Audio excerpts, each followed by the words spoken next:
Anda masih menyaksikan segmen khusus Road to CNBC Indonesia Awards 2023 Best Syariah Banks dengan tema ketahanan bisnis dan prospek ekspansi perbankan syariah saat global bergejolak. Masih bersama dengan saya, Anneke Wijaya. Dan seperti janji saya sebelum jeda tadi, di segmen ini kami akan membahas mengenai outlook industri perbankan syariah di tanah air. Juga tanggapan dari Bank Syariah Indonesia mengenai dampak dari peluncuran Master Plan Industri Halal Indonesia tahun 2023 hingga 2029.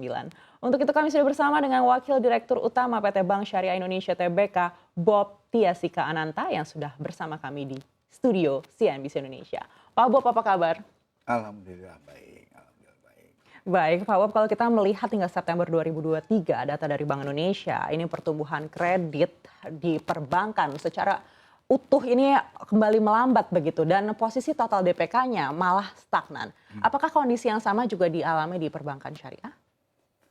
Oke, mungkin saya akan sedikit menarik bahasannya dengan kondisi nasional ya. Kalau kita melihat pembiayaan nasional diperkirakan terjaga di tengah kenaikan tren suku bunga.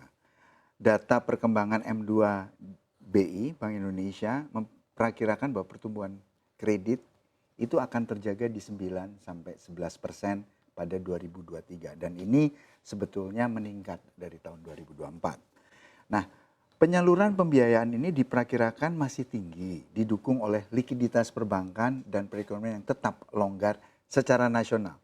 Tercermin dari alat likid terhadap DPK, ALDPK yang tetap tinggi, masih di kisaran sekitar 25,83%. Hingga akhir tahun diperkirakan likuiditas secara makro tetap terjaga. Ini didukung oleh operasi keuangan pemerintah yang diperkirakan akan tetap ekspansif hingga akhir tahun sesuai pola musimannya. Setelah sebelumnya tercatat kontraksi hingga Agustus 2023, memang kontraksi itu dirasakan ya. Selain itu bahwa kebijakan insentif, nah ini hal yang baru, yaitu kebijakan insentif likuiditas makroprudensial juga diperkirakan memberikan tambahan likuiditas ke perbankan. Pada awal implementasinya di 5 Oktober 2023, KLM telah memberikan tambahan likuiditas pada 120 bank sebesar sekitar 28,79 triliun. Nominal tambahan likuiditas diperkirakan terus meningkat. Memang secara individu likuiditas perbankan diperkirakan tetap terjaga, tetapi FDR itu memang rada tertekan.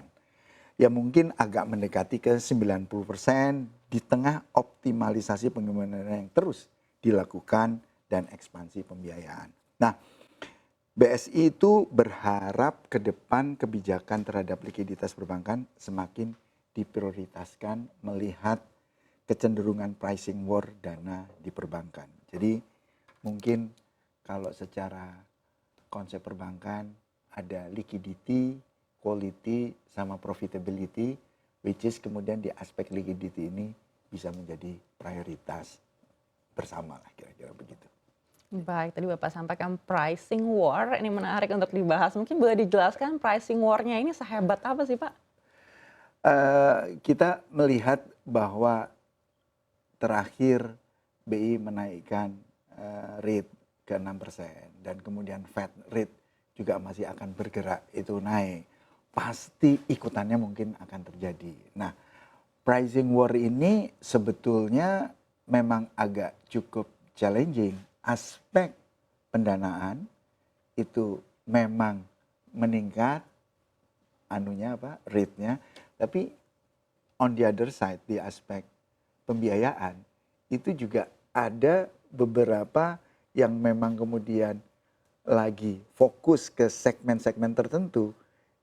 Ada beberapa individu bank juga kemudian cukup agresif memberikan pricing turun gitu. Nah, konsekuensinya apa? Memang kemudian marginnya itu menipis.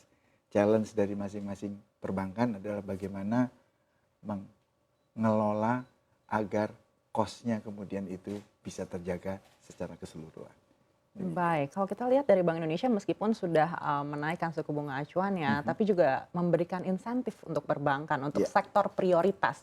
Nah, apakah menurut Anda sektor prioritas ini sudah tepat atau adakah mungkin harapan dari BSI agar sektor prioritas ini bisa diperluas? Oke, Itu hal yang tentunya kami mendukung ada insentif untuk sektor prioritas, tetapi apakah itu tepat, efektif, itu memang kami sangat yakin regulator itu juga terus akan mereview. Saat ini kan kebijakan KLM ini mendorong untuk pertumbuhan pembiayaan dan mendorong pertumbuhan ekonomi. Memang mengoptimalkan insentif tersebut bagi bank itu perlu memperhatikan tren suku bunga dan aspek likuiditas. Selalu bank itu atau dalam konteks usaha itu harus membalance antara risk and return. Nah, di segmen-segmen mana itu memang terjadi ada beberapa geseran. Tetapi di sisi konteks risk ini saat sekarang tidak hanya risiko pembiayaan atau risiko kredit, tetapi utamanya adalah risiko likuiditas. Nah, itu yang memang harus dibalance. Nah, kebijakan KLM akan berpengaruh pada insentif waktu kita mengelola GWM. Nah, saat ini kami BSI telah menyalurkan sih beberapa pembiayaan ke berbagai sektor prioritas. Ada pembiayaan inklusif, ada UMKM, dan juga yang one off jadi kita coba dorong itu pembiayaan hijau. Yang ini memperoleh insentif atas penyaluran tersebut. Namun memang belum mencapai insentif yang maksimal. Ke depan beberapa sektor dalam kategori tersebut telah masuk dan menjadi pipeline pembiayaan kami, BSI, dan pembiayaan hijau sekarang tengah menjadi fokus pengembangan BSI. Baik, kalau dari BSI sendiri harapannya apakah sektornya yang lebih banyak ditambah atau jumlahnya yang lebih banyak ditambah? Kalau secara besaran bisa dua-duanya ya, tapi saya secara personal lebih memilih untuk bukan sektornya yang kemudian agak sedikit lebih ditambah gitu. Karena Indonesia sangat kaya dan sangat variatif, dan di titik mana yang memang perlu harus ada diberikan satu insentif itu ada beberapa sektor sih gitu. Baik, Pak Bo, kalau kita melihat situasi geopolitik saat ini di Timur Tengah ini kan masih terus meningkat begitu. Artinya ada peluang juga mungkin ini menjadi salah satu pertimbangan dari Bank Sentral baik itu di negara maju ataupun Bank Sentral kita BI begitu. Harapan dari BSI sendiri seperti apa? Kita nggak bisa pungkiri kondisi geopolitik dan juga kemudian ya keuangan secara global ya, ada kebijakan suku bunga dan tensi geopolitik itu berpengaruh. Mungkin beberapa analis gitu juga memperkirakan exchange rate ini juga buat rupiah akan bergeser sekitar dari 15.600 sampai 16.300-an. Range-nya adalah di poin itu di akhir 2023. Bank Indonesia memang memiliki misi tugas untuk membalance antara atau menjaga satu inflasi dan exchange rate. Maka kemudian salah satu instrumennya adalah di sisi konteks suku bunga.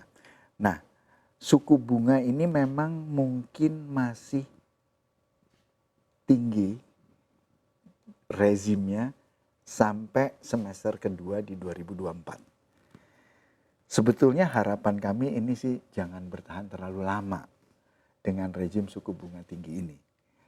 Instrumen SRBI yang saat sekarang ini memang digunakan oleh Bank Indonesia untuk manage melalui likuiditasnya di pasar, mungkin juga masih belum mencakup sektor syariah. Ini bagian dari harapan kami lah kemudian di para pelaku perbankan syariah juga bisa mencakup untuk sektor syariah ini. Demikian. Baik, selain SRBI ya berikutnya Bank Indonesia juga akan mengeluarkan SVBI dan juga SUVBI. Begitu. Kita akan